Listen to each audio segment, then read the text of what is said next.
Olá, pais! É muito bom estar aqui com vocês. Sabe, eu quero conversar com vocês sobre um tema chamado quebrando o silêncio. Que silêncio é esse que precisa ser quebrado? Muitas vezes a gente precisa quebrar a falação. E o silêncio, ele cabe muito bem. Porém, alguns silêncios precisam ser quebrados, como um cofre, porque lá dentro estão guardadas muitas situações, muitas falas, muitas mágoas, muitas dores. Quando falamos sobre violência doméstica, nós encontramos dentro de muitos lares crianças que estão em silêncio.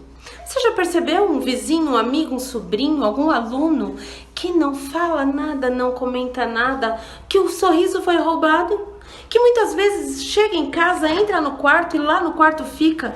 Muitas vezes ali eles ficam dentro de um computador ou enfiado no meio de livros ou de atividades ou no mundo da tecnologia, mas não conversam com os pais, não conversam com os amigos, tem pouca vida social. Esse comportamento nos diz alguma coisa. Também vemos mulheres, muitas mulheres, na grande maioria mulheres, né? Sendo sufocadas, sendo silenciadas pelos próprios companheiros. Muitas vezes viveram até uma vida já de silêncio, que aprenderam a silenciar dentro de casa, com os pais, com o próprio pai, com o avô. Nós não podemos fazer de conta que a gente não está vendo o abuso.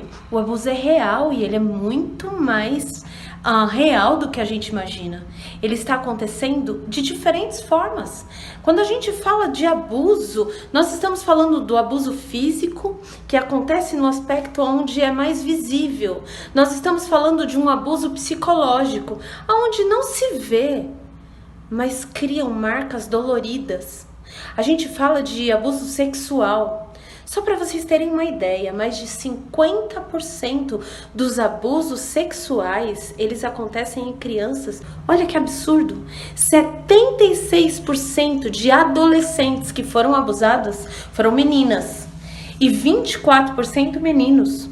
Interessante, né? Porque os meninos, muitas vezes eles não falam que foram abusados, porque aquele comentário de você é uma menininha, foi abusado, então é uma menininha. Ou então quando é abusado por uma mulher mais velha, é uma oportunidade, você vai fazer essa reclamação.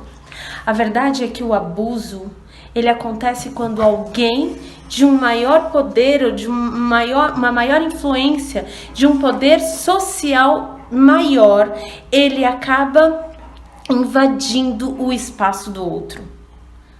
Pensa se em algum momento da sua história você já foi abusado, você já foi invadido, invadida com palavras que te menosprezam, com palavras que te faz se sentir inferior, incapaz, insuficiente, mas também às vezes são os adultos que acabam influenciando e falando coisas que acabam abusando, invadindo e violentando aqueles que estão ao redor.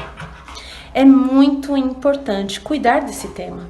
Aqui no Brasil tem crescido muito esse abuso, e o abuso, quando ele acontece ainda na infância, onde a estrutura cerebral está sendo montada,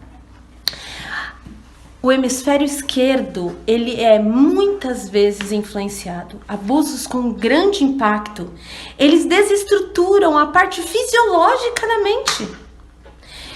Isso é muito mais sério do que a gente imagina.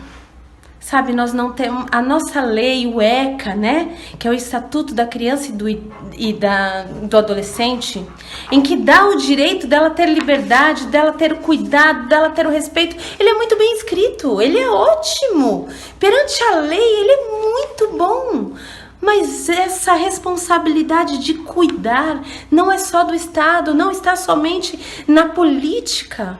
O cuidado tem que estar dentro de casa. O seu filho não pode ser negligenciado. Parabéns para você, pai e mãe, que está de olho naqueles que estão ao redor.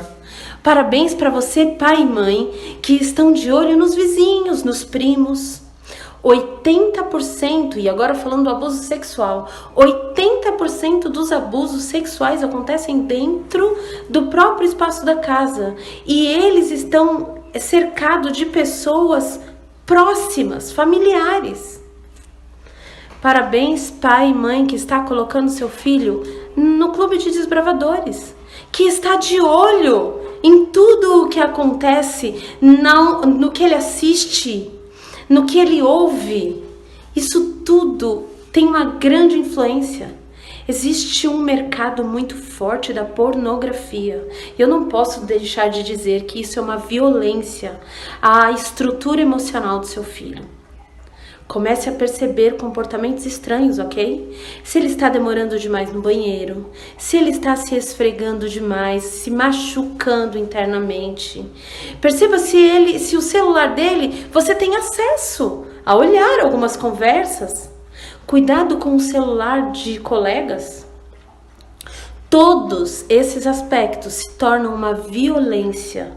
E a criança, o adolescente, a mulher e mesmo o homem, eles silenciam. Não falam, porque a maior dor de quem foi abusado é não ser acreditado. E eu, no consultório, recebo muitos casos desse.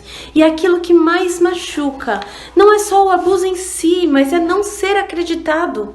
E eu, por muitas vezes, para muitos, eu pergunto, mas por que você não contou para alguém da sua família? Eles não iriam acreditar em mim. Minha mãe não ia acreditar em mim.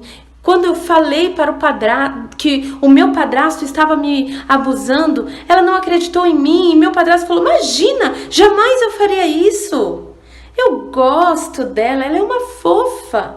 E a mãe ainda confirmando isso, filha, ele faz tudo por você, traz doces para você. O que ela fez? Se calou. O silêncio começou a fazer parte porque ela viu que ela não tinha voz. Ouça a criança, ouça essa mulher. E se tem algum homem aqui que está me ouvindo e tem praticado a violência verbal, a violência sexual com a própria esposa, a violência emocional com os seus filhos, cheios da raiva por conta de tantas coisas que acontecem no trabalho, descontam naquelas crianças. Cuidem para que os seus filhos não cresçam quebrados, destruídos dentro de um silêncio. Vamos quebrar esse silêncio, vamos conversar, vamos dialogar dentro de casa. Se você tem um filho adolescente, um filho pré-adolescente, vá até o cantinho dele, vá até o ninho dele, lá no quarto, lá na cama, senta aos pés da cama, converse, dialogue, ouça mais do que fale. Ah, doutora, mas ele não quer falar comigo, não tem nada para falar. Ok, fique perto. Aprenda a estar perto sem cobranças. Use dentro da sua casa um contexto de incentivo e não de cobrança. Dê os parabéns porque fez e não porque não fez. Não viole o direito dele de receber as palavras de aprovação por tudo que ele faz. Pense em você. Como você gostaria de receber essas palavras? Como você gostaria de ser tratado? Como você gostaria de ser cuidado? É claro que esse tema ele tem uma abrangência enorme, mas em poucas palavras aqui eu queria deixar essas dicas com você. Chegue perto daqueles que estão ao seu redor e ouça mais do que fale. Observe. Os comportamentos podem nos dizer muitas coisas.